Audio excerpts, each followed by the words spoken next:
So good morning, everyone, and welcome to our webinar today, which we have called Taking Justice Online. So is this the new phase of dispute resolution? So that's really the question that we are trying to address today with our panelists. The webinar is organized by LMS, Legal LLP, and by the Franco-British Lawyer Society. So I will give you a very brief introduction on what we do at the Society and our main activities for those of you who are not familiar with what we do.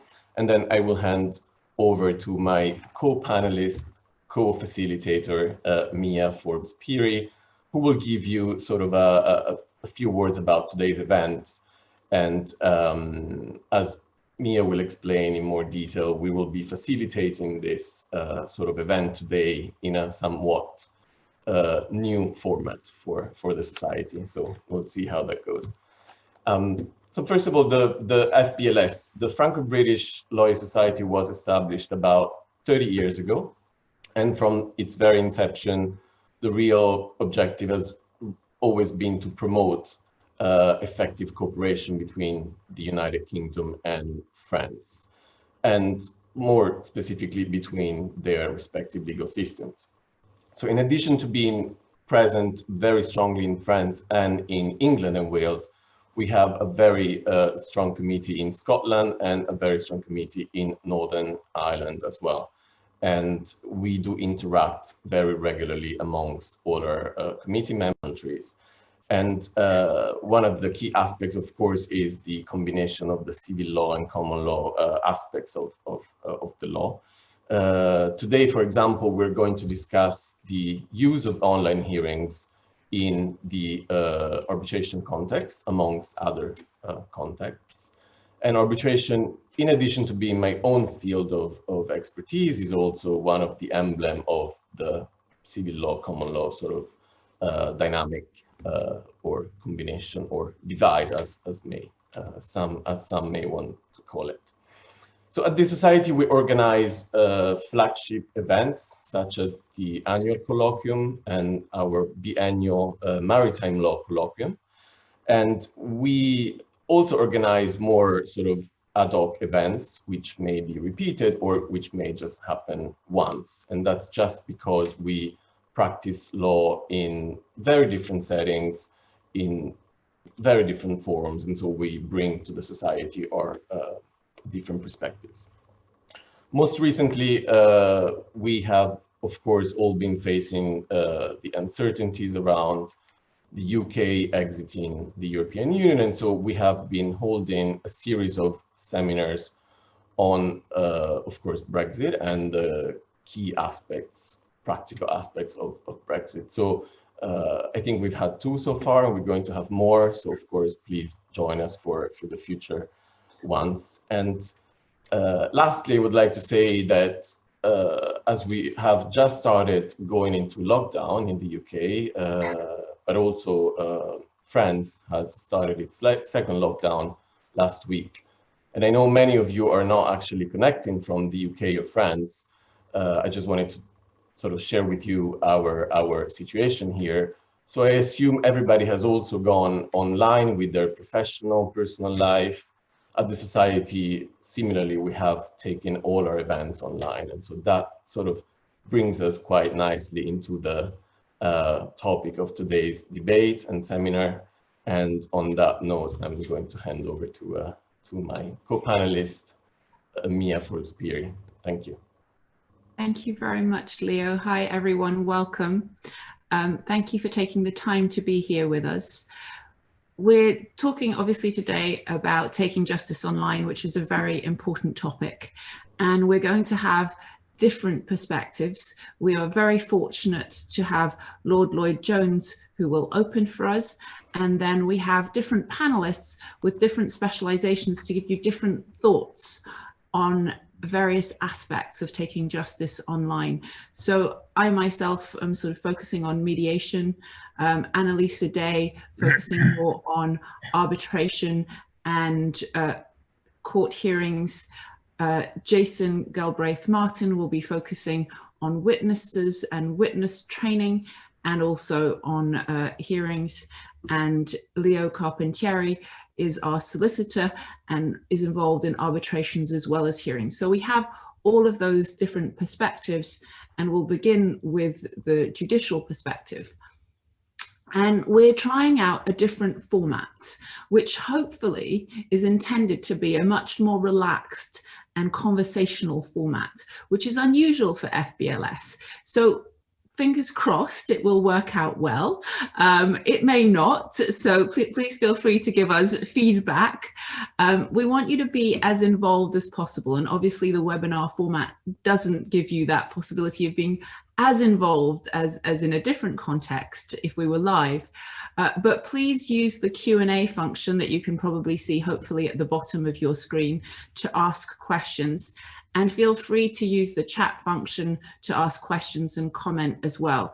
We will do our best to keep up with what you send in. We might not manage to cover everything.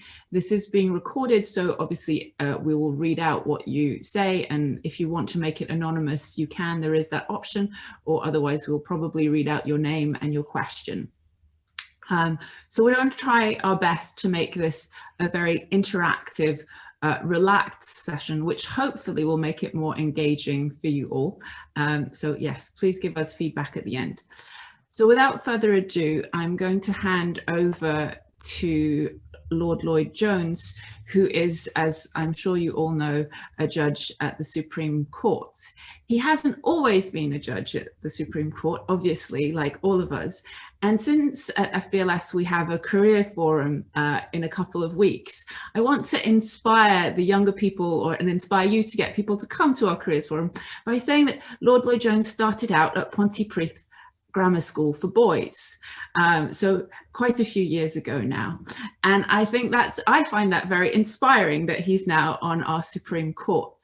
Along the way, as a lawyer, he was part of the legal proceedings around Bloody Sunday, which I find absolutely fascinating, and I believe that he is also a Welsh speaker, as he was chairman of the Lord Chancellor's Standing Committee on the Welsh Language. But I think he'll be speaking to us in English today, not in Welsh, because very few people speak Welsh, which actually is why it was used in wars. The Welsh Guard used to speak on radio in Welsh so that they didn't have to code and uncode. But we are very fortunate to have him here today, and he's going to talk to us about his experience at the Supreme Court in taking justice online. So I hand over to you, Lord Lloyd-Jones. Thank you, Mia, and thank you for the invitation to join the seminar this morning. It's a great pleasure to be with you, and I bring the warm greetings from my colleagues in the Supreme Court. Very similar challenges are confronting legal systems across Europe, across the world. In particular, how to enable the machinery of justice to continue to function, and how to maintain the administration of justice in the face of the unprecedented difficulties caused by the pandemic. And this seminar provides an excellent opportunity for us to exchange information and views as to the possible ways in which we can meet the challenge, to consider how it's working. So I welcome this opportunity to say something about how we're dealing with the problem in the Supreme Court of the United Kingdom, and I look forward to hearing from the other speakers how the challenge is being met elsewhere. Perhaps I might start by saying something about the Supreme Court of the United Kingdom and how it operates in normal times.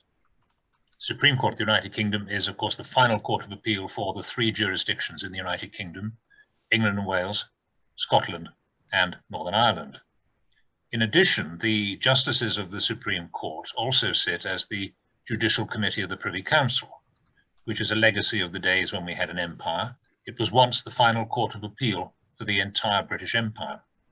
Today, it's the final court of appeal for 27 jurisdictions, some independent states such as Jamaica, Trinidad and Tobago, and Mauritius, and some British overseas territories.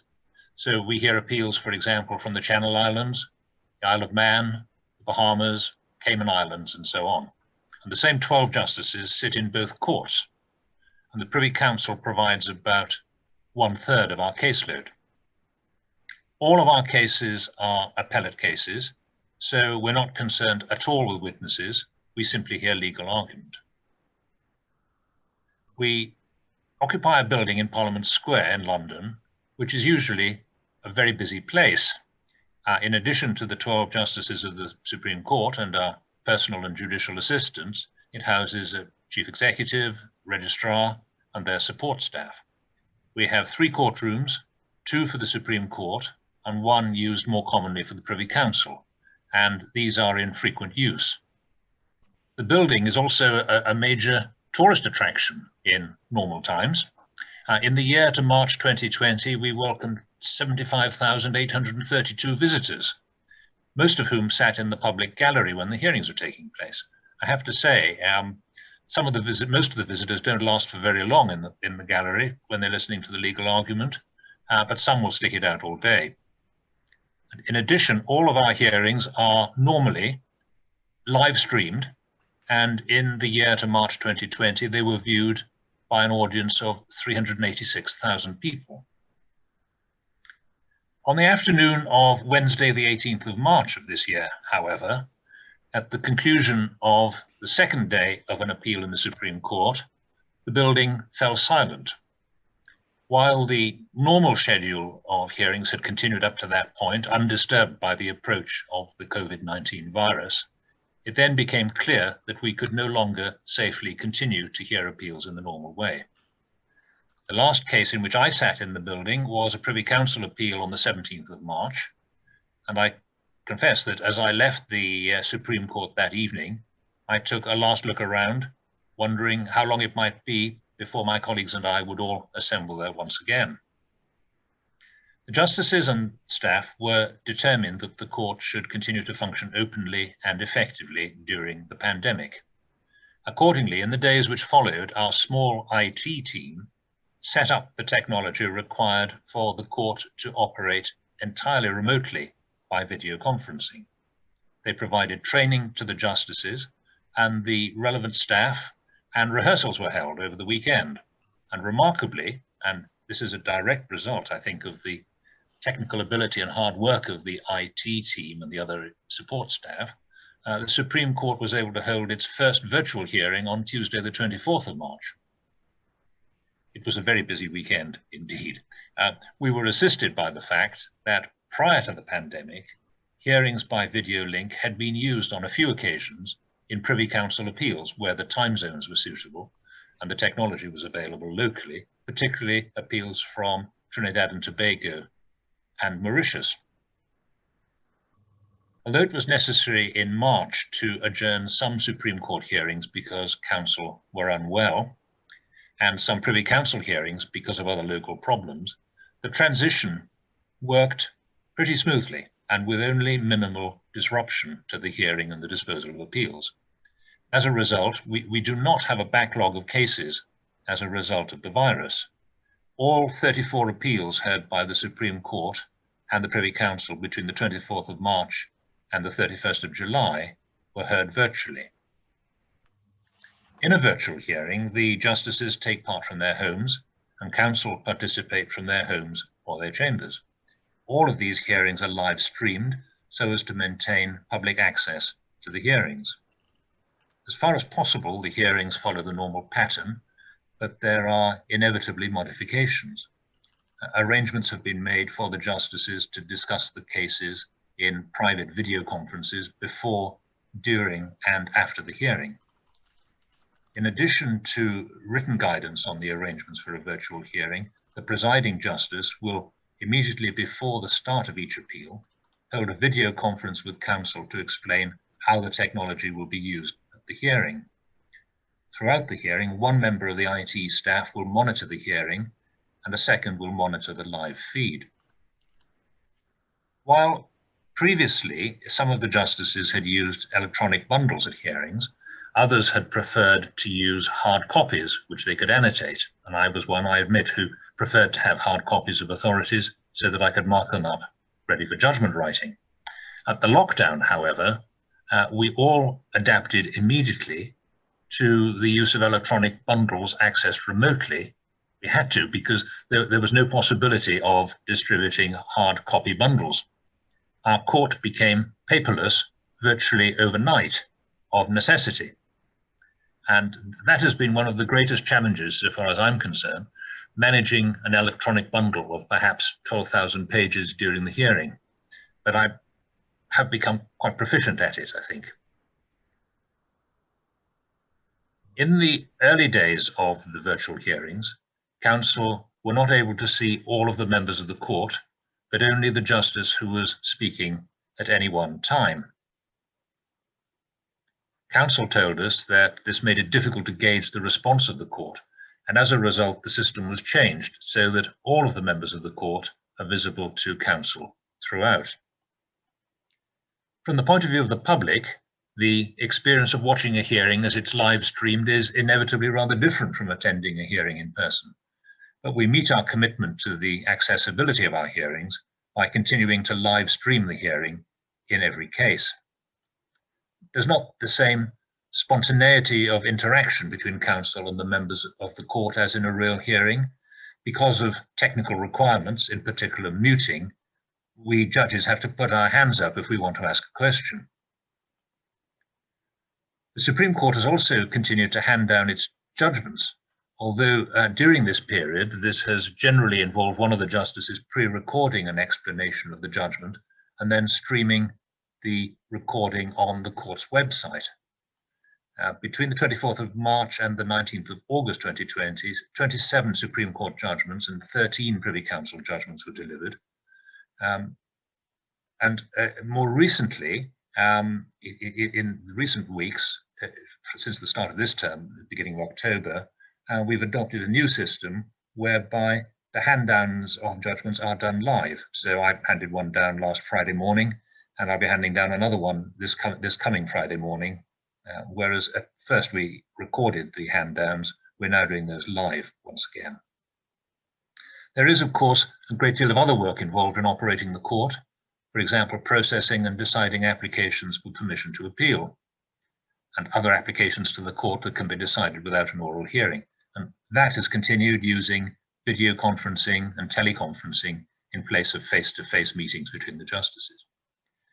Since the lockdown, 3 new justices have been appointed to the Supreme Court: Lord Leggett, Lord Burrows, and Lord Stevens. And in normal circumstances, swearing-in ceremonies take place in courtroom 1, which is usually packed for the occasion. The full court, the family and friends of the new justice, and senior members of the legal community. The lockdown, of course, made this impossible, and as a result, Lord Leggett and Lord Burrows took their oaths in closed ceremonies in the presence of our President, Lord Reed, in the library at the Supreme Court, while the other justices, the rest of us, all took part remotely by video conference. And when circumstances allow, a further ceremony will be held at which Lord Leggett and Lord Burrows will renew their oaths of office. In the case of Lord Stevens, who was sworn in on the 1st of October, it was possible for the court to convene. We all convened in courtroom 1 for a socially distanced ceremony. It's not clear when it will be possible to resume hearings in the Supreme Court building. When that happens, however, it would be a great pleasure to be able to work once again in our splendid building and to enjoy the company of our colleagues, albeit at a distance. The recent months have been very challenging for the Supreme Court. That we've been able to perform our functions fully during this period has been due in large measure to the skill, diligence, and enterprise of the court staff. They were recently paid a great compliment by Professor Richard Susskind in an article published by the Harvard Law School.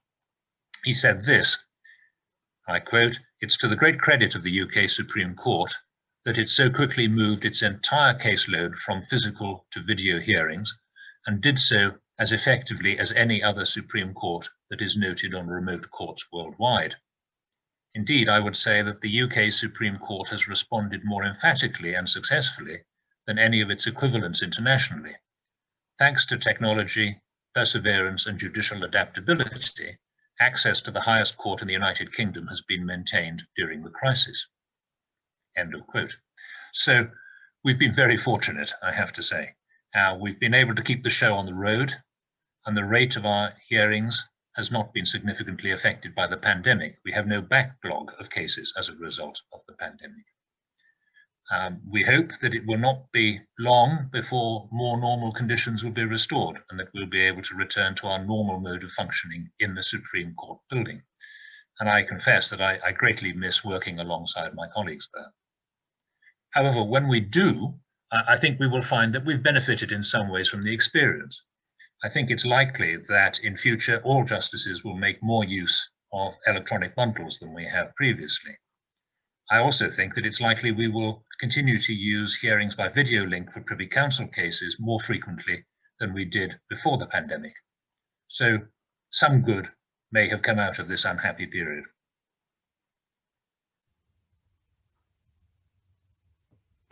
Thank you so much, Lord Lloyd-Jones, for that wonderful, wonderful opening.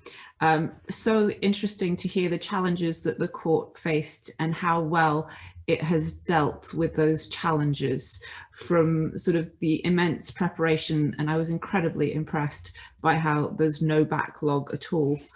I was just wondering, I mean, you said that judges now have to raise their hand to ask a question. Does that change the dynamic at all in the courtroom? It does a little bit. It's, as you know, normally during a hearing, we feel pretty free to interrupt counsel in full flow. As it is, during the hearing, the president will not be muted, but the other members of the court are usually muted because it stops the technical problem of background noise. So if we want to ask a question, we can't just interrupt. We have to be unmuted. We can either unmute ourselves or the technician in charge of the proceedings can unmute us, but we find the best way to do it is to put our hands up. And sometimes some of my colleagues have to wait quite a long time before counsel will respond. They want to finish the point that they're making. That's definitely very different. It's not as spontaneous. Yeah. As it would otherwise be, but it doesn't stop us asking questions.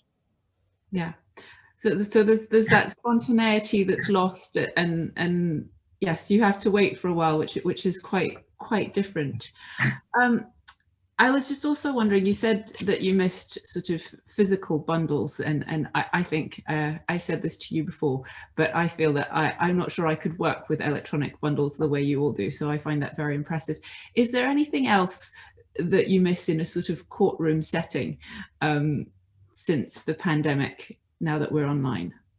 Yes, I do miss the bundles, certainly. I find it so much easier when I'm writing a judgment to have copies of the bundles of authorities which I've marked the relevant passages and so on. Of course, I can mark them online, but if I've not got the hard copies, it does take longer to write the judgments. No doubt about that. It does take a lot longer to do that.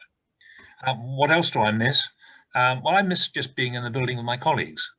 I mean, we're very fortunate. It's a very happy court. We all get on extremely well.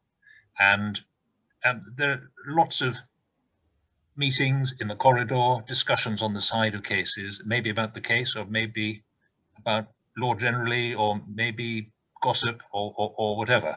But it's simply just being there and working with my colleagues is the thing I miss the most.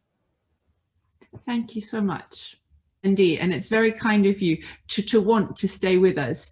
And he may decide to pop back and interject at some point, or to ask a question, or more likely to give us a comment on his perspective. So thank you very much. I feel almost rude demoting you to attendee now, but it has been arranged. So thank you very, very much. We thank you very much. Appreciate it. How do I, just moving you to change role to attendee. There we go. We have all these little technical things on Zoom. Wonderful. So hopefully you're now seeing the four of us who are panelists and facilitators online. And I think I just would like everyone to begin by introducing themselves, and maybe sort of starting where we just left off, saying one thing that you miss, either personally or professionally, since the pandemic, and a bit about your experience in this transition. moving online. So if we unmute ourselves, who would like to go first? I'll go first, Mia, happily. So I am Jason Galbraith-Marten. I am a QC, and so I am in full-time practice as a barrister. I specialise in employment litigation, but I also run, in addition to being a barrister, I run a company that specialises in witness training. And so I've been involved both helping to prepare witnesses who are giving evidence at courts and tribunals around the world, not just in the UK, and also in arbitration. So I've got particular experience on that side of things, as well as having appeared in a number of courts and tribunals as an advocate. And that's at every stage from the first instance employment tribunal up to and including the Supreme Court. I've done a hearing in the Supreme Court, not, I have to say, in front of Lord Lloyd-Jones, although I do echo everything he said about how smoothly hearings run in the Supreme Court. And whilst he's listening, I can add, it certainly is the experience of counsel in the earlier cases. Mine was heard in July, so a few months ago now, but certainly the experience of counsel that the justices tend to interrupt a little less remotely than they would do in person. Now, the jury's out on whether that's a good or a bad thing. I think as barristers, it's always quite nice to be able to get on and make your point and not be interrupted, particularly as our oral submissions are quite tightly timetabled. So the more interjections there are, the less time you've got actually to make your points. But the downside is that the interjections from the justices, I think more so in the Supreme Court than in any other court, really give you an indication of what they're thinking and an opportunity to respond if they're not really clear or sure about a point you're making. And so the lack of the interruption or the interjection from the justices has that negative impact. It's much harder to read the court and get a sense of where they're going. So that's my experience. What do I miss most? Crowd noise at sporting events, I think. Crowd noise at sporting events. Without crowd noise, it's just not the same. I watched the France-Ireland match over the weekend, and it was like watching a training session between school kids without the crowd noise. And I don't think the piped-in crowd noise works at all. It's like watching a video game. So I miss crowd noise at sporting events. That's me. Thank you very much, Jason. Who wants to go next? I'm happy to go. I'm Anneliese, QC. I'm a barrister at Fountain Court Chambers, and I have a bit of a split personality because I spend 50% of my time in court in the UK, in England, but also in the DIFC and in Singapore, International Commercial Courts. And then I spend the other 50% of my time in arbitration, both in England and around the world, in the Middle East, in the Far East, etc. So I have been spending a lot of time at home rather than traveling, which has its benefits and its drawbacks. But I've actually been doing a lot of hearings online. I've done a few hybrid hearings as well, which we may want to talk about because they present their own challenges.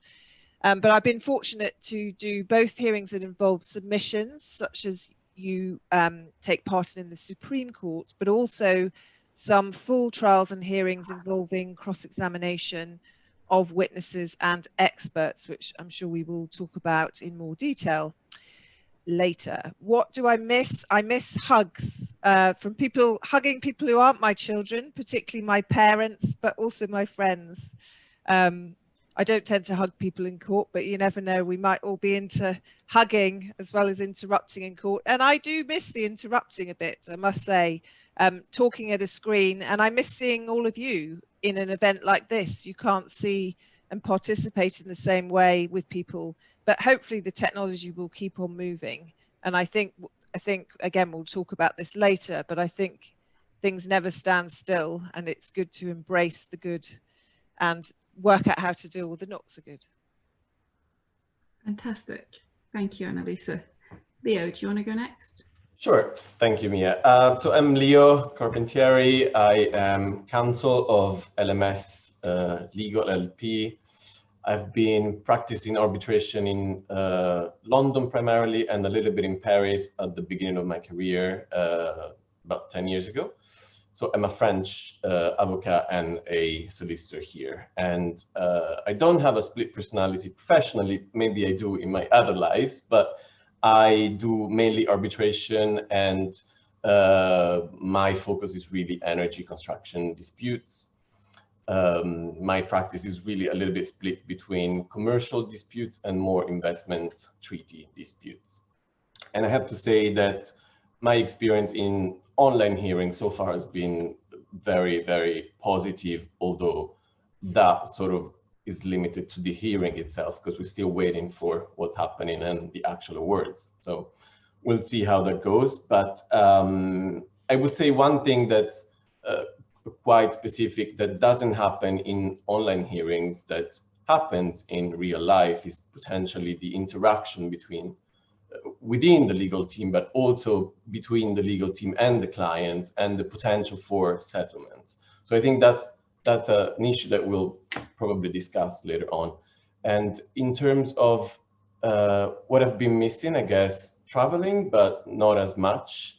The ability to travel mainly, so the possibility of going somewhere, not the actual traveling time itself. And then probably, you know, getting coffee with colleagues and friends, and again, being more sort of interactive, that kind of spontaneity that we don't have anymore. So that's for me for now. Thank you, Leo. And Mia. Thank you. So I'm Mia Forbes-Pirie. I am a mediator, and I work mainly in commercial and workplace mediation. I call myself a recovering lawyer because I used to be a solicitor, and now I sort of do something a little bit different. In terms of split personalities, I occasionally work a little bit with Jason and his team at Assurity, helping to train witnesses. So that, combined with taking mediation online, has been just a huge focus for me during lockdown. How do we get everything to work as well as it possibly can in an online context? What else can I say? What do I miss since lockdown? I think most people have said things that I miss. I definitely miss hugs and shaking hands with people. I don't miss getting on planes. I was on planes pretty much every other week before lockdown, and I really don't miss that. But I do miss, in a professional context, being in the room with people. And I'm finding that online we can do really, really phenomenal things. And I think I was probably a bit of a skeptic beforehand. I thought you could do simple mediations online, but I didn't realize quite what was possible and what was possible in terms of human interaction online. And still, there is nothing like the side conversations you have at an event or when you meet people, and being in the same room as people. So I think on a personal level, I do miss that. So yeah, thank you very much. Do you want to kick us off with the first question, Leo? Yeah, sure. So we do have a sort of a structure of topics that we want to go through and try to cover today. And I guess based on what we've discussed so far, I think perhaps the first thing is really to see how our sort of personal views have really changed from, again, in-person hearings to online settings, and what has been the main advantages and disadvantages. I can just perhaps start by drawing a comparison with France, because again, we are in a sort of Franco-British context here, and just on the back of what sort of Lord Lloyd-Jones said, in France, unfortunately, hearings haven't really gone virtual as quickly as they have here in the UK. And as it's been said, we've been very fortunate in England. France has been a little bit slower in that respect, but the good news is that as of now, sort of scheduled hearings are going to take place in person going forward. So as all of you know, the second lockdown has sort of a slight different impact on things, and hearings are resuming now in France at various levels. So that's very, very encouraging. But I guess perhaps more than that, I would like to hear from the panelists what the feedback from the other participants in a hearing. So not only from the perspective of us advocates or solicitors, but also from the other stakeholders, and from the perspective of clients, or from the perspective of witnesses or experts, if you have sort of feedback in that respect, or it can be too early for you. So perhaps, I don't know if someone wants to jump in and give us your views on that, on wider feedback on online hearings. I'm happy to share some thoughts, Leo, because I just published or contributed to a chapter in a book that's all about remote hearings that's published by Clua.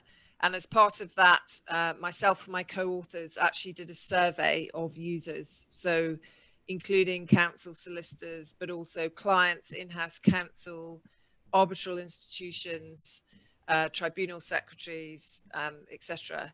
And what's interesting is I think that end users are even more enthusiastic about the new normal than perhaps those such as counsel, who obviously are having to navigate things such as Lord Lloyd-Jones has talked about, like electronic bundles, and adapting to a new way of advocacy. When you've been doing something for a long time and it changes, then that can seem difficult to begin with. But again, I remember when the CPR came in England, and everyone thought that was a huge sea change, and now we just see it as normal. So yeah, I think it's interesting, but certainly there was extremely good feedback from clients and, as I say, tribunal secretaries and arbitral institutions, particularly in the area of case management. So I think about 85%, 90% of people said that those should actually stay, even if we get beyond this as being remote.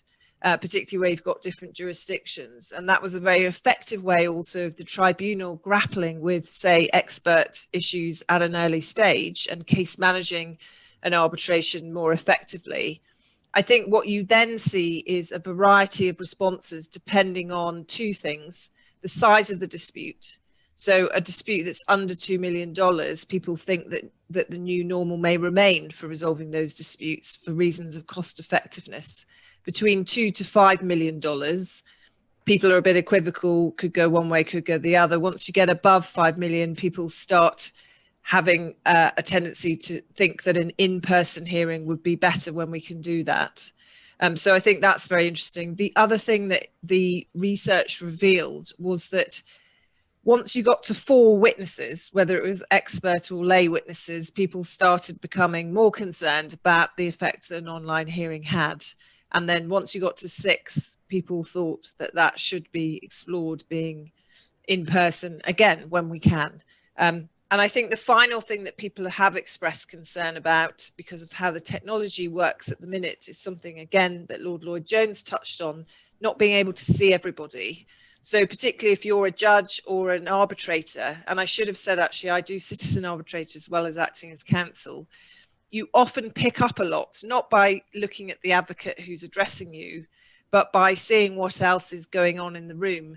Particularly, I think, not when you're dealing with submission, it's slightly different, but with evidence. So, often the faces of the other side will tell you a lot more about what the witness is saying, or, so I think that's a bit lost at the minute. And it'll be interesting again to see if we can get technology where it's possible to see not just the tribunal, the judges and the advocates, but actually everybody else who's in the virtual room. Right. No, that's very helpful. And you touched upon witnesses, so I thought that perhaps Jason could give us a bit of his sort of views on how witnesses are reacting to this new sort of normal, and what's been the feedback generally. Yeah, so it's interesting. It's not just the value of the litigation that determines whether people think remote hearings are a good idea or not, particularly the number of people involved. And it's not just witnesses, actually. Certainly if there are a lot of witnesses, I agree with Anneliese, there's a sense that you need to have an in-person hearing rather than an online hearing. But it's also influenced by the number of other participants. How big is the legal team on each side? and who else is likely to want to be involved. So I did a trial very recently that was very high profile and attracted a lot of press interest. And the court had ordered that the hearing would be in person. We turned up on the first day to discover there were about 20 or so journalists present, and they couldn't be accommodated within the courtroom in a socially distanced way. We actually had the door of the courtroom propped open and people lining up down the corridor, trying to get in. And so after the first, well, pretty much as soon as we arrived, the judge said it's not possible to try this case safely because of the number of people who want to be present in the courtroom, and it will continue remotely. So we were all sent away, and then almost overnight it was turned into a remote hearing. So the number of people involved generally, I think, is a powerful indicator of whether it's possible to do it in person or not. Yes. And one other factor, just to take into account from the perspective of other people before we talk about witnesses. So Anneliese has talked about some really interesting research in relation to that. The one question I'm asked almost invariably by people that I'm representing, corporate or individual, is it in my interest to have this done remotely? Is it advantageous to me to have this case done remotely, or should we be pushing for it to be in person? And that can either be because of the way in which they think the hearing will go, or sometimes even purely strategically. I don't want the hearing to take place now, and therefore if I object to it taking place remotely and insist that it ought to take place in person, have I got a better chance of it being adjourned off and buying some time? So people are using, if they have a choice, the choice about in-person or remote in that strategic way. I have to say now, certainly as far as the courts and tribunals in the UK are concerned, it's rarely the party's choice. I think in the early days, our views were invited about that and were accorded a degree of weight. Now the courts are pressing on and they're not really interested in the party's views about it. If they decide it's going to go ahead, it does. That's just sort of introduction. We'll talk more about witnesses in detail when we come on to that. But I can say the witnesses I've done in first instance cases, the experience has generally been a positive one. I think people prefer to give evidence from the comfort of their own home, where they feel much more relaxed and at ease than they do giving evidence in person, where they go into that strange world of the courtroom or even the arbitration room. They're out of their comfort zone. So they generally prefer the experience of doing it in a more comfortable setting. They think it's easier. I'm sure. Thank you, Jason. That's very interesting, and I think the notion of sort of being at home in your comfort zone and being able to sort of address a screen rather than a whole room of arbitrators, justices, or parties is a key element. And what about in mediation, Mia? What are the key aspects to these issues, and how have parties and stakeholders reacted to this new sort of virtual reality? I think in mediation, I think it depends on who the parties are to some extent. I think at the beginning there was, as Jason was saying with hearings, there was sort of more, shall we wait? And at the beginning of the first lockdown, people were saying, shall we wait and mediate when this is all over? And then there was this realization, this is not going to be over anytime soon, so we need to move forwards.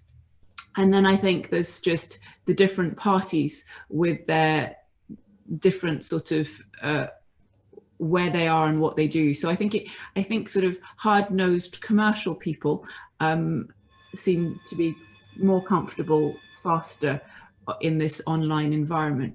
Whereas when you have more emotional issues, I think people think, oh, should we really be doing this? Particularly in the workplace context, if we're thinking we're dealing with an old issue that has emotional elements and we might have to work together again in the future, will we be able to achieve that online? And I think the results have been surprising and surprisingly positive, in that even those people who were initially nervous, we can help become comfortable and move through the process. And we've had phenomenal results. And I had one matter recently, which was two co-founders who had fallen out, and one of them was very, very reticent to discuss the matter online. And within the first 5 minutes, he just said, "I'm so glad we're doing this. I feel so much better." So it's quite surprising how well it is all working. And partly, I mean, I'm very much enjoying doing it online, but partly I'm a little bit sad actually that I think it's going to be here to stay, because I do like being in the room with people better. But I think it's working so well that we're going to be with this for quite a while. Yeah. Yeah, thank you. And I think that one of the key points that I've picked up listening to you all is really sort of number of witnesses, size of the dispute. So these are statistics, but these are really key elements that are worth considering. And one of the things that I wanted to share with you perhaps is, should we reconsider disputes without hearings? Because the main question could be also, do we not have too many hearings? And the fact that now we're really focusing on the technicalities of a hearing maybe should make us rethink the necessity of having hearings sometimes. And of course, this is limited to disputes in which witness evidence is not crucial, or we don't need very technical experts to address some issues. So that could be something to think about. Documents only arbitrations, are they coming back? Are they worth considering again? I don't know whether that's been an issue in your respective practices, but that's certainly something that's come up in some of my cases recently, and then we've decided not to go for it, of course, because we needed testimony on clear issues. But that's something that's come back a little bit during these sort of unprecedented times. So I don't know if you have any views on that, or should we move on to the next topic? I mean, I'm a common law lawyer, so I've got my biases, but I think that you can't underestimate the power of oral advocacy. I think that written advocacy has become much more important with online hearings, and you may find yourself facing a harder uphill battle if the judge has decided against you before they come in, or the arbitrator. But I do think there are still occasions when oral advocacy, if controlled in a suitable way, can make the difference. I remember speaking to a Court of Appeal judge after the Court of Appeal ended up having to abolish the automatic right that you used to have in England to come to court, and if your application for permission was turned down, you had an automatic right to have an oral hearing. And unfortunately, they're just so busy, they can't do that anymore. But one of the Court of Appeal judges said to me, "It is amazing how you walk in sometimes and you think there's no grounds, and then somebody persuades you through their oral advocacy. There's something in this block of papers that you've missed." We obviously also have adjudication in England, which is dealt with purely on paper, but that is only temporarily binding. I think I've also seen suggestions for ENE, early neutral evaluation. And Mia, again, my experience is very much everyone loves, particularly clients, loves online mediations, but they have also been asking for mediators with flexibility to also give their non-binding views on something where the parties have reached an impasse rather than. So I think that's interesting. People are looking a bit more flexibly about what options are open to them to resolve their disputes. I think there's a lot more flexibility with online mediation in general, and in terms of format as well, there's a huge amount of flexibility, whereas we were used to the sort of traditional one-day sort of mediations, and maybe they continue on a little bit afterwards. Now we have a lot more flexibility in how we set up, and we often do sort of half-day things, which actually works better with people's business and with them not having to fly in from different places. So I think flexibility is a key new thing in mediation. Yeah, I just saw actually on the chat somebody was saying, what new processes, behaviours have you experienced online? Just tying in with Jason's comment as well. Some witnesses prefer giving evidence from home. I have had witnesses who've been in their kitchen with dogs, children, not able to work the technology, and it's been highly unsatisfactory, actually. I've also had people accused of having other people in the room. I've had examples of cases where people want cameras set up to check who else is there and helping. There have been some quite high-profile cases of lawyers being in a room together without telling the judge. So I think that's interesting. I think there are challenges, but one thing I do think that I welcome is aggression does not come across well on a screen. I don't think it comes across well in real life, but it's a different, I'm sure we'll come on to this, it is a different way of making points, both in submission and when you cross-examine. And perhaps you just mentioned aggression, so perhaps I'll hand it over to Mia to maybe sort of address the new topic on human aspects and the human element of online settings. I think, yeah, we should definitely move to the human aspect. Just to say, if your witness had been trained by a surety, they wouldn't have had a dog in the kitchen. But I also just wanted to pick up on what Anneliese said before, because I even though this is not my main métier, I agree that oral sort of submissions are really important, and I think they make a lot of difference, and particularly the ability for judges, even if they have to raise their hand, to ask questions and to interact in that sort of live way, I think is hugely important. And before, quite a long time before lockdown, I went to an event by Bailey around the topic, I can't remember what the event was called, of taking justice online. And I remember being horrified at the idea that everything would happen online and you wouldn't be able to see witnesses face to face. So yes, I think we're doing very well. And as Lord Lloyd-Jones said, Richard Susskind says we're doing very well. The Financial Times says we are sort of leading the world in moving online. So yeah, so let's as you suggested, Leo, let's go and look at how are we making this all, the human element of this work, and maybe starting with Jason, how are we making the human element of this work with witnesses? Yeah, it's really interesting, isn't it, that we, when we do things online, we see people in this little box and we see such a small part of the person. We do, depending on where they're sitting, get a little insight into their world. You can look behind them and try and identify the books on the shelves behind them, and that's as true of witnesses. You get a slight sense of the person from their background that you wouldn't get if you just see them wearing smart clothes in a courtroom. But I think the two-dimensional nature of it does have the effect of dehumanizing people to some extent. And that applies just as much to judges, actually, as it does to witnesses. So an interesting comment that Lord Lloyd-Jones made about being able to see all of the justices on the screen at the same time. I had 7 judges in the case I did in the Supreme Court. And whilst in person, those would have been quite terrifying, on screen, they were just inch square little boxes, putting their hands up in order to speak. And it does change the dynamic somewhat. The judge loses to some extent a degree of authority. And I did a case very recently where there was a technical glitch that affected the judge only, so that we would be in mid-flow, and every now and again the judge would pop onto the screen to say that actually he'd not been able to hear anything for the past 2 or 3 minutes. Very, very sorry. So he became quite apologetic to us that the glitch was affecting him. Please could we repeat the submission or the cross-examination that we were just going through? And that does change the dynamic as to the level of authority the judge appears to have in the courtroom and who's really in control.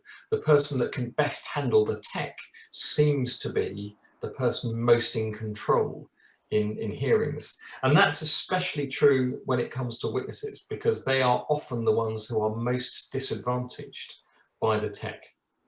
In the Supreme Court, obviously, we're not having witnesses and the tech support is very, very good, and the hearing I did went without a hitch. Hearings involving a large number of witnesses that are being dealt with remotely pose real problems. We all know that you need more than one screen if you're going to do a hearing effectively online. You need at least the screen that shows the participants, the judge, etc., and another screen for the electronic bundle. Witnesses often don't have that resource. They don't have the ability to have multiple screens up in their homes. They might not have an area that's conducive to giving evidence quietly, whether that's a dog barking in the background or a child coming home from school, banging loudly on the door, whatever it might be. So they don't necessarily have the right environment. they might not even be able to use an electronic bundle. So a case I've got coming up, there are a number of witnesses who all of whom have said they don't have a second screen, and even if they did, they wouldn't want to use an electronic bundle. Please, could they be provided with a hard copy bundle? That's one each, and each bundle is multiple lever arch files. So tens and tens of lever arch files are having to be copied and provided independently to witnesses so that they've got something available to them. So I think witnesses really do struggle with the technical aspects of giving evidence online. In a way, of course, they don't have to worry about when they're appearing in person. They just turn up, bundles provided for them, etc.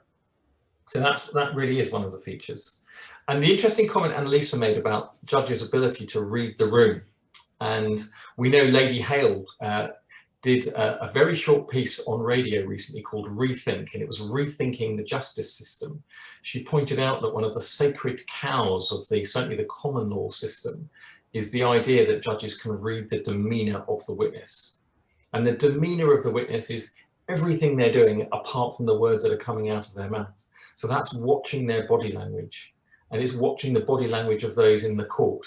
And all of that, I think, is lost when witnesses just appear pretty much a headshot on a screen. There are two schools of thought about it, however. I know a number of judges have said that that immediacy of having a full screen image of a witness where you really see the whites of the witness's eyes up close can be a much more intensive experience than seeing a witness at some distance in a large courtroom. And to some extent, you can read the features of the face much more readily than you can in a courtroom. But the general view is you lose the ability to read a witness through everything other than the words that they're using.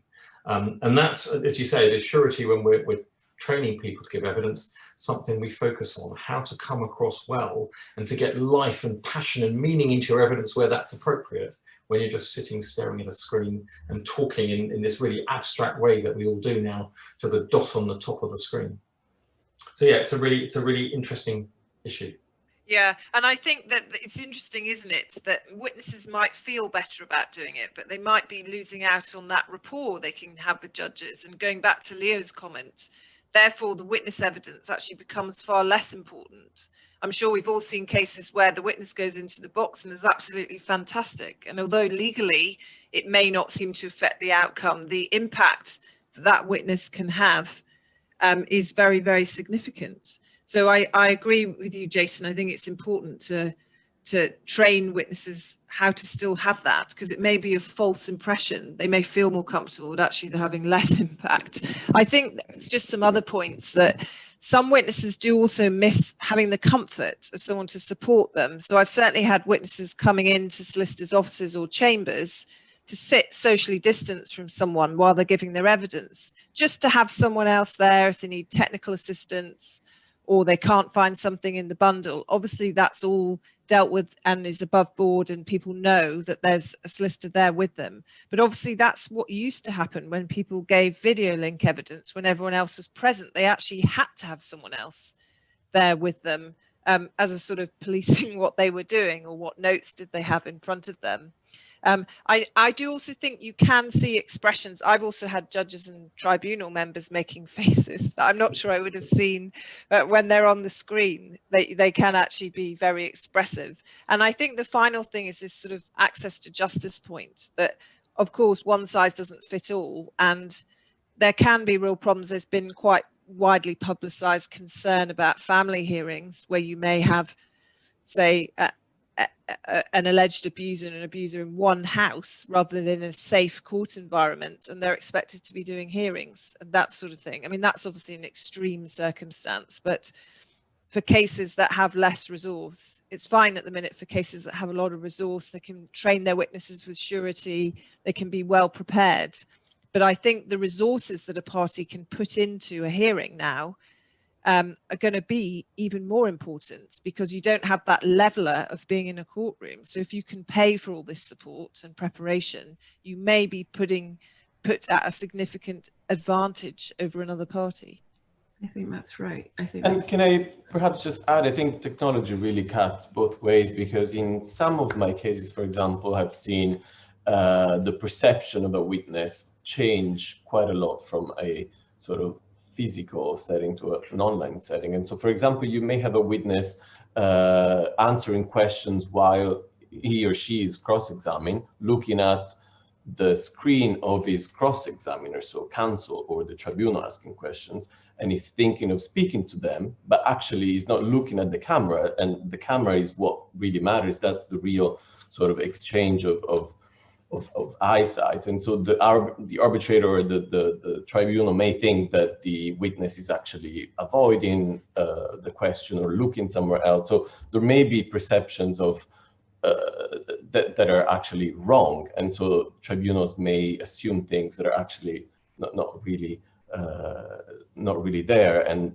things that wouldn't really happen in real life. So there's a shift, and I think again, sort of familiarizing witnesses with these issues is really key. And I think that when that doesn't happen, and it's really difficult to fix it afterwards. So that's and then the other point I was going to make, I think, just picking up on Anneliese, is the, again, access to justice and uneven access to justice. So we do have sometimes witnesses that are just located in countries which are different, right? And so it's not necessarily a matter of means or access to technology, but it's just that perhaps now a country is subject to different lockdown restrictions than others, and so they may not be able to, for example, travel to a venue in which it would feel more comfortable giving evidence, or again, it could be an internet connectivity issue, and so that would create a lot of imbalances in the mix of a dispute, of a hearing. So there's a lot of issues that I think can be actually addressed beforehand by sort of agreeing all the details, all the sort of protocol for hearing, that and all the potential issues that may come up. It's impossible to think about everything. So I'd like to pick up on a few points, actually. I think you're right, and with the sort of people being in the room and things like that, with my sort of assurity hat on, I've trained people who very innocently have said things to me like, oh, that's a great point. I want to write it on a post-it note and stick it on my screen, which of course is not something that they're allowed to do. So very innocently. And I've also worked with people where it was clear that someone had their wife in the room and they kept looking over. And so we had to make it very clear that that's not allowed, and that can't happen in the real world. So I think I'm a big fan actually of people going to their solicitors or counsel's sort of offices and having that extra oversight. And I think to some extent, it removes some of those access to justice issues because everything is set up for them. Then, of course, there is a whole other sort of lower financial level where the lawyers may not have the setup available, and so that those access to justice issues still remain. And just going on to the mediation point, I think Anneliese spoke about rapport between the judge and the witness, and I think building rapport in mediation is incredibly important, and it's how we build trust with people and how they start to feel comfortable telling us what they need to tell us for us to help them resolve an issue. And bizarrely, we found that sometimes it's easier to build rapport in this online environment. And I think there are two factors that sort of contribute to that. One of those factors is that we get to meet more of the people who take part in a mediation at an earlier point.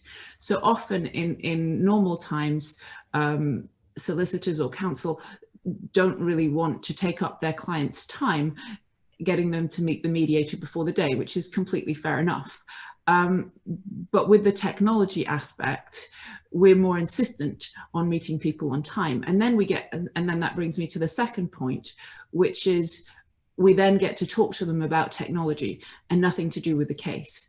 And so as we're sort of having a discussion in a completely non-threatening environment, talking to them about technology, probably more sort of in detail about the process than we would normally, that builds a lot of rapport and a lot of comfort.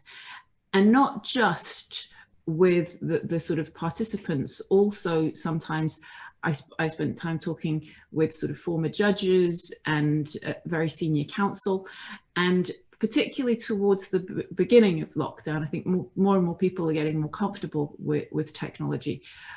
It was quite a leveler that I was helping them with things that they weren't used to and that they weren't comfortable with. And so the dynamic, as we talked about maybe the dynamic in the courtroom changing a little bit, the dynamic changed where someone who would normally be very comfortable in a solicitor's office is less comfortable with the tech. And so we build rapport in a much stronger way, where I'm advising them on what lighting they should be using and where they can buy it and things like that, which is sort of very friendly. So building rapport has been quite easy online, and surprisingly so, I think. Yeah.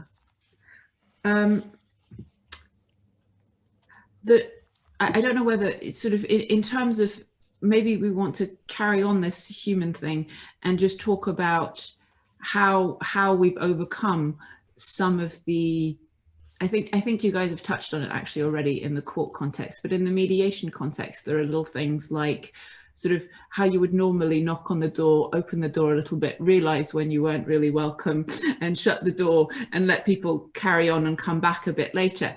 All of those things and kind of reading the room is not as possible. So we tend to find ways around that.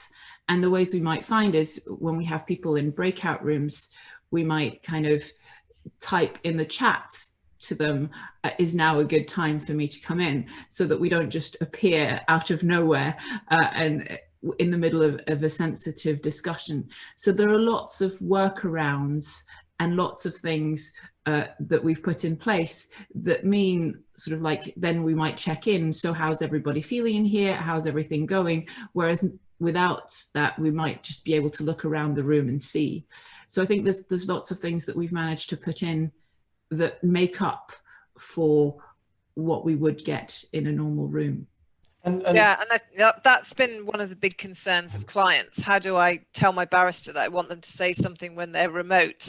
Let me tell you, in a normal setup, they have to get through quite a lot of barriers to get to you in a real hearing. Whereas, of course, now everyone loves these WhatsApp groups.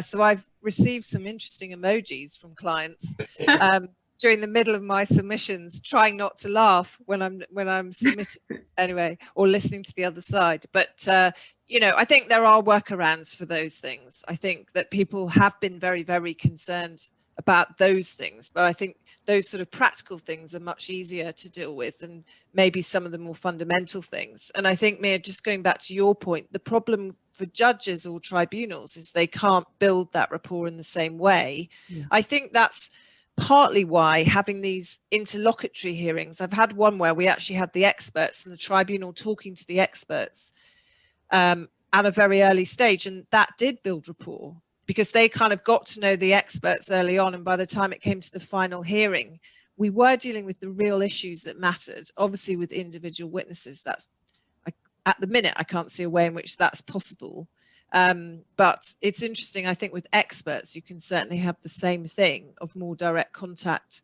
by the judges or arbitrators, which again goes back to a more civil law system, that actually the experts should be there to assist the judge or the tribunal, not to be an advocate for the party.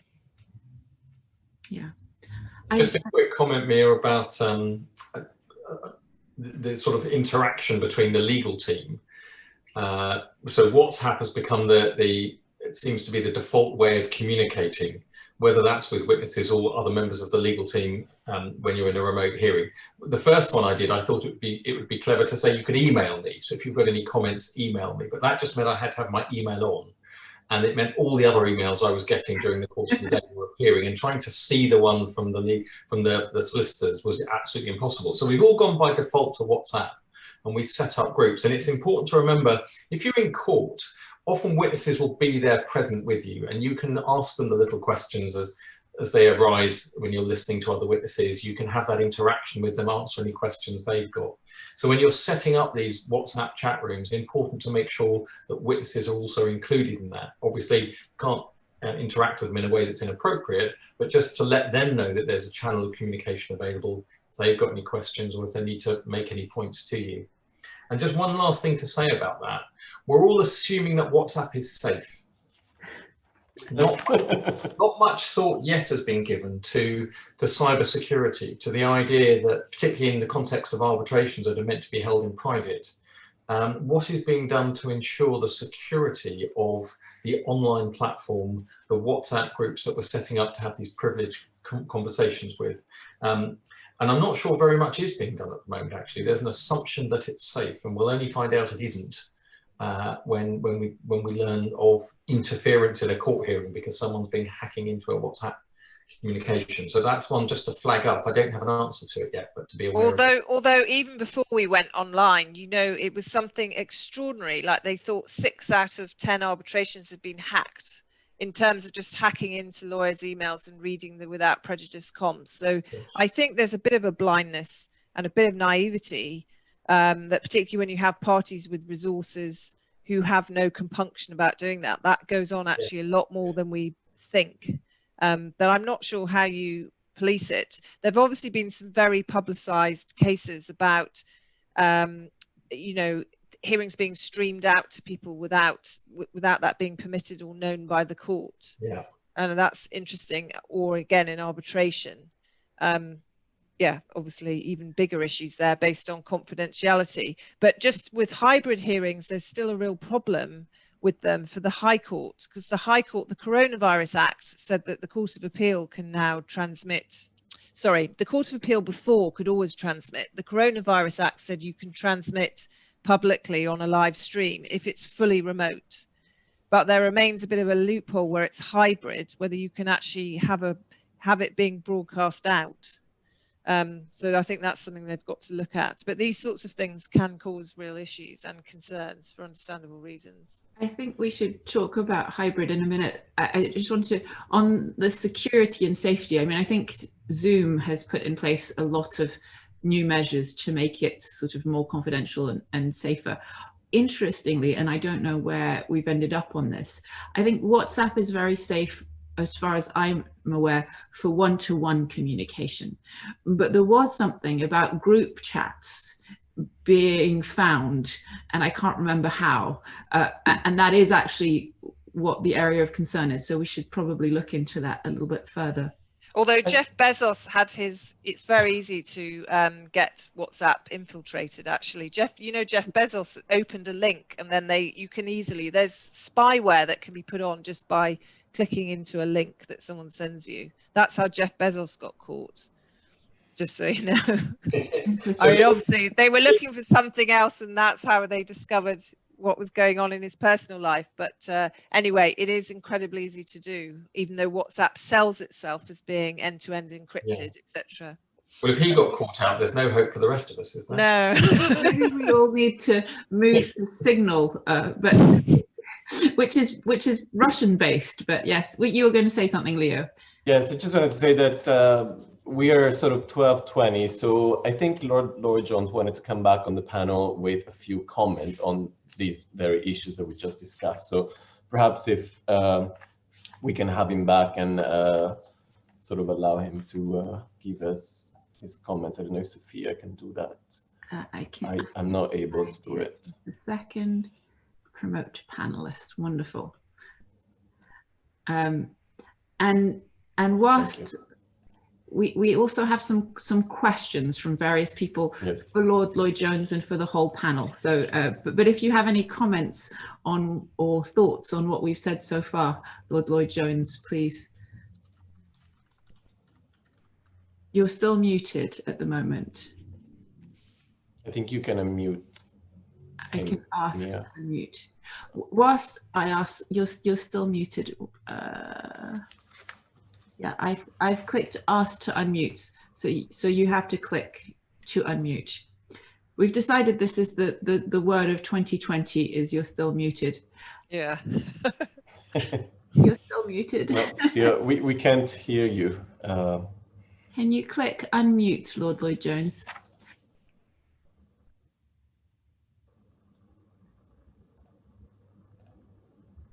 Let's see if there's any other way that I can unmute, but I don't think Oh, there we go. Sorry, There you go. I lost the connection for a minute, but it's come back now. We hear you now. Fine. Well, it's been fascinating to hear the views expressed by the panelists, and it's given a real insight, hearing views from the other side of the courtroom, from a very different perspective. I was particularly interested to hear what you've had to say about witness actions, something of which my experience is now rather out of date. I was also interested in the observations on the power of oral advocacy. And I entirely agree that this is often hugely influential in cases.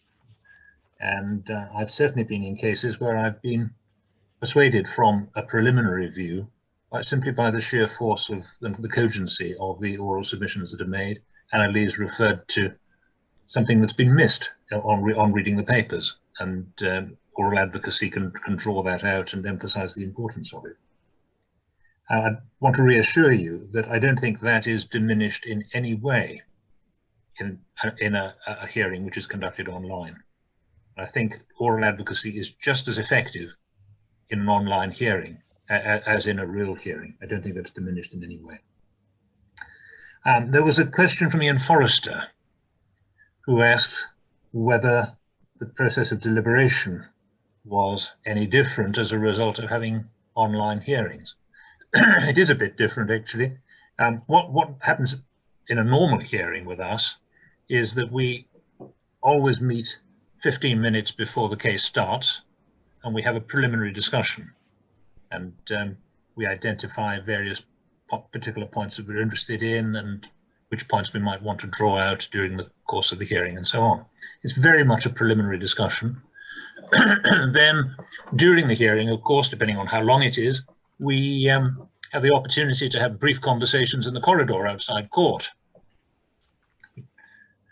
And then at the end of the hearing, the end of however many days it is, at the end of the complete end of the hearing, we have a meeting in which we all present our views, starting with the most junior, I might say, and then the next most junior, and so on the case. Slightly different in the case of online hearings. We still have a pre-meeting online, of course. We often arrange to have meetings during the course of the hearing, so we'll have those diarized in advance. That's a sort of substitute for the conversations in the corridor. But we then will have a meeting at the end of the hearing in which we will carry on in just the same way as we normally do. That the deliberations taking place there are exactly the same as if we were all sitting in the same room. So I don't think there is very much different there. I do have a question for the panelists, if I may. Can I ask whether any of you have ever descended to the Lord Lloyd-Jones, you didn't raise your hand.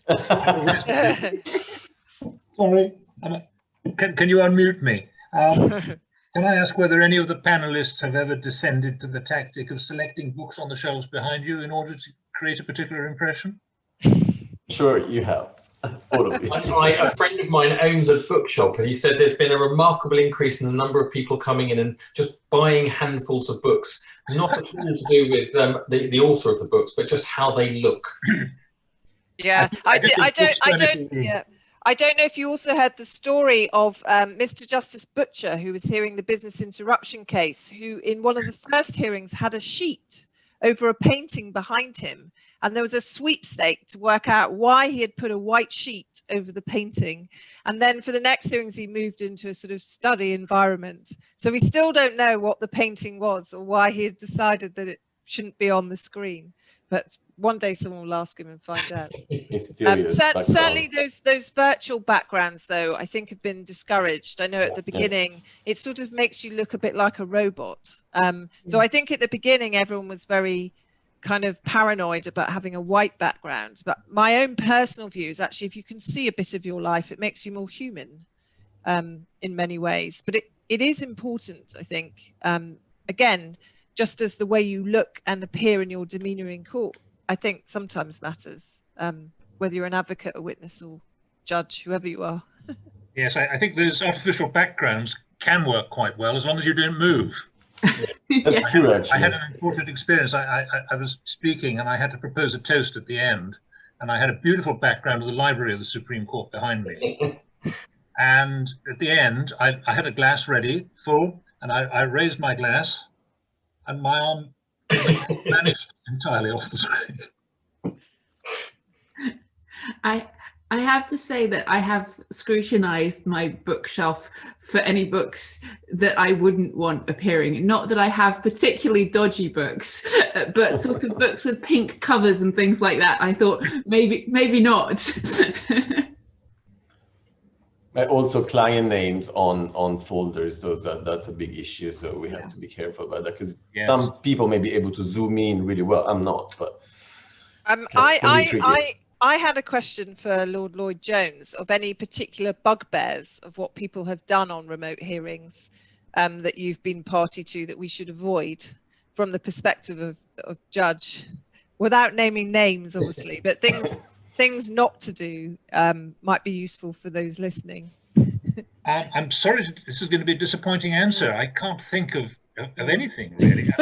All counsel have been perfectly behaved.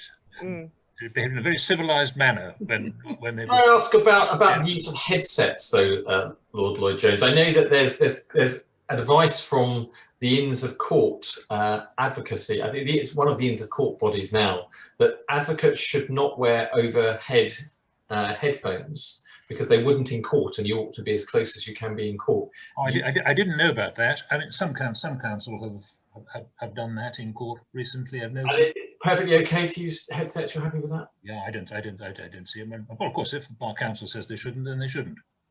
No, well, I was going to say I'm wearing them and I've worn them, and actually a lot of the transcribers prefer it because it cuts out the background noise. My understanding is that there is no problem. That advice is not correct. I mean, it's not bar counsel endorsed advice, I don't think, but certainly my experience of being in court or tribunals is nobody has an issue with it, and often it's welcomed because the sound quality is better. Yeah. We have 2 minutes left. Yes. We have 2 minutes left. And so much the better. Yeah. Somebody's actually asking about witnesses who need a translator, which is an interesting issue that perhaps we should touch on.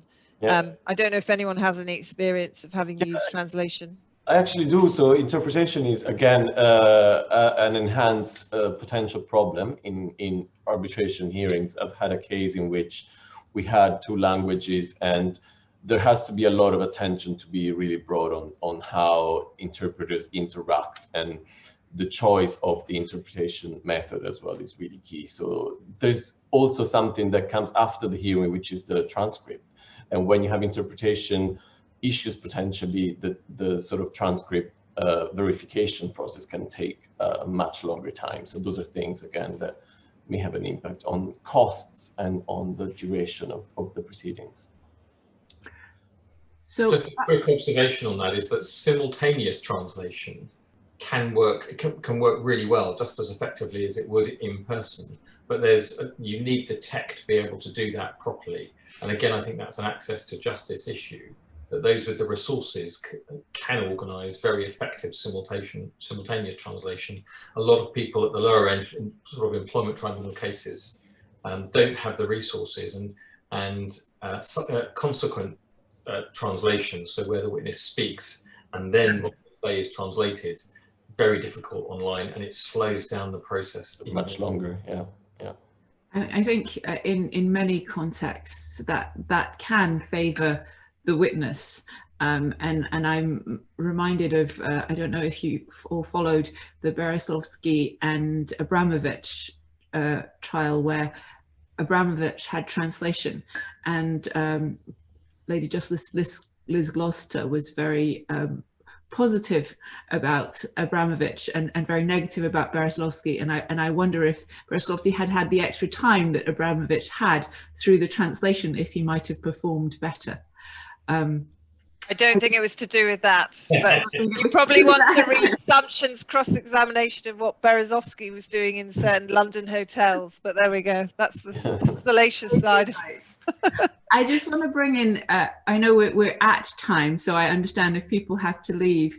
If anyone can stay, I just want to bring in some of the questions that we've been asked from attendees. And Fatma Al-Saye, I hope I'm pronouncing your surname correctly, asks Lord Lloyd-Jones, how long did it take for judges to adapt to the new normal of the judiciary system, and any difficulties? Well, we adapted remarkably quickly. We did it over the weekend, effectively. The last hearing in the Supreme Court was, I think, on the 18th of March. And by the following week, we were up and running online with all the cases thereafter being heard online. The main work, there was a lot of work to be done on the technical front, and we've got a small but very expert technical team, so we were very well served by them. They did a superb job.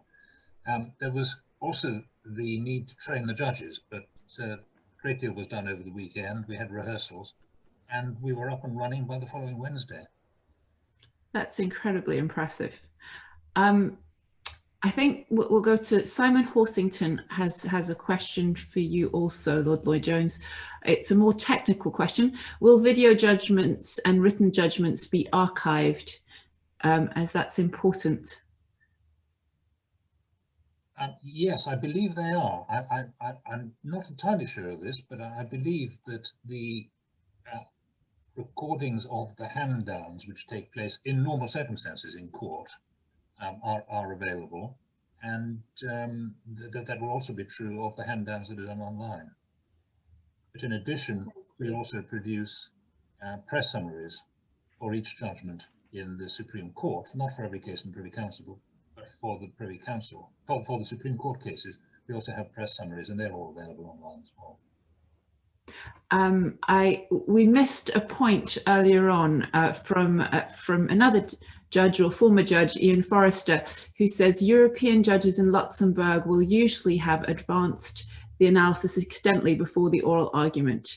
That's partly due to the French language and the formality of the tradition of exchange of notes en délibéré, partly due to the difference in tradition. Several countries regard oral arguments as something quite close to a waste of time. So intellectually, the weight of the judicial is more written than verbal, by contrast to England. As part of the British legal profession, we disagree. I think I'd like to end on two questions from Emma Sharp. And perhaps we can sort of take them all together. She says, what do we prefer about online court hearings or preparations for online? And what new processes, behaviors, technology have we experienced with online dispute resolution that we would like to continue when we return to full in-person hearings? So something about the future and something about what we prefer right now. Perhaps we can end on that, just going round. So shall I kick off then? So I think, like Lord Jones, was wedded to paper bundles before we went online, and I've had to adapt extraordinarily quickly to electronic bundles. And now that I have, I don't think I ever want to go back to the paper. I much prefer the electronic. Now that I know that you can highlight, annotate, bookmark and link, I find them much easier to use and much easier to get around. So yeah, the introduction of electronic bundles far quicker than otherwise is something I'm very happy about. What do I love about doing things remotely? Being in my pajamas, eating my breakfast sort of 10 minutes before court starts, rather than having to get up and go super early, I've found is a much more relaxed and comfortable way to get into a court hearing. So I like that. Thank you very much. You can't flick through electronic bundles. Who would like to go next? I can go next. So I would say that for me, sort of electronic hearings provide, and the whole sort of online context really provide for obviously more access to justice potentially. So we're gonna save in terms of costs and time. So that's a very positive sort of aspect, I think that one thing that is still to be queried is really the potential for agreement out of court, out of a tribunal hearing. So how do we ensure that online hearings allow parties to discuss and to have sort of parallel discussions about settlement and prospect of settlement, may be actually endangered by the fact that in arbitration, at least, we have very sort of tight schedules and not a lot of room for discussing among counsel and between clients. So that's sort of a perspective that's worth considering. Yeah, so just adding to that, what I think's been really good, I think the diversity aspect actually has been very good. So I think for young arbitrators or young advocates, they can actually perform incredibly well, often better than some very experienced advocates. And I've seen some amazing performances, and I hope that will kind of carry on and encourage people. I think that I also have loved kind of seeing the human side. I love seeing people in their home environments. Lots of people talking to me about their children being on the screen, pets being on the screen. We haven't had any cats today, but on Tuesday we had a cat appearing in a webinar. And I think that's actually a good thing. And I have enjoyed being here for my children almost every night when they come home. It's better now they're at school. I never want to go back to homeschooling, but it's been nice for them to share and you know, what I'm doing, and the conversations, having dinner with them every night and them asking about what the judge has been saying and this and that. You know, they love it. It's great. So yeah. I think I particularly like not having to travel from a personal perspective, and I think that's really great for a number of clients who can participate from all over the world and don't have to sort of come to a mediation jet lagged and tired. So I think that's great. There are things that we can do online that we can't do in the real world, and I think that's important to remember, like switching off people's videos to focus on certain people, or not having people go in the middle of people's submissions, and I think that can be a significant positive. And I think from the mediation perspective, it's also really nice that in those downtimes, people are in the comfort of their own homes, and they can go and get the kind of coffee or tea that they like, and as Anneliese was saying, spend time with their children and things like that, which I think makes the whole day less tiring for everyone. So as I said at the beginning, I think there's a lot going for online mediation, and it's definitely here to stay. So we need to get used to it, and also sort of in hybrid. And of course, we will hand over to you, Lord Lloyd-Jones, but thank you for raising your hand. The one thing I don't miss at all is the daily commute to work, I have to say. I mean, that is a huge advantage. But on the other hand, I miss the companionship of and the fellowship of my colleagues at work. Now that I'm getting the hang of electronic bundles, I think I may stick with them. It's certainly they're very efficient in a hearing. If you can move around the bundle. The problem is if you want more than one page open at the same time. I mean, that is quite difficult. I think when things get back to normal, I'll still want to have hard copies of the core authorities I can mark up, and I think they will be really useful when I come to write the judgment at the end. The other thing that I think will change, and that we are likely to persist with, is that I think a lot of Privy Council cases will be heard online in future, even when we've got over the pandemic, and even when there's no necessity to do so. I think it may well be found that that's a good and efficient way of doing it. Thank you very much. Thank you to all of our panelists. Thank you, Lord Lloyd-Jones. Thank you, everyone who's given up their valuable time to be with us and listen to us and ask us questions. I don't know if you want to say anything about the Franco-British Lawyers Society, Leo, before we close? As just mentioned earlier, we do have quite a few events lined up, so please do join us if you haven't yet. And thank you very much for joining our webinar today. And we hope that this new format is working well, and we're trying to improve every time.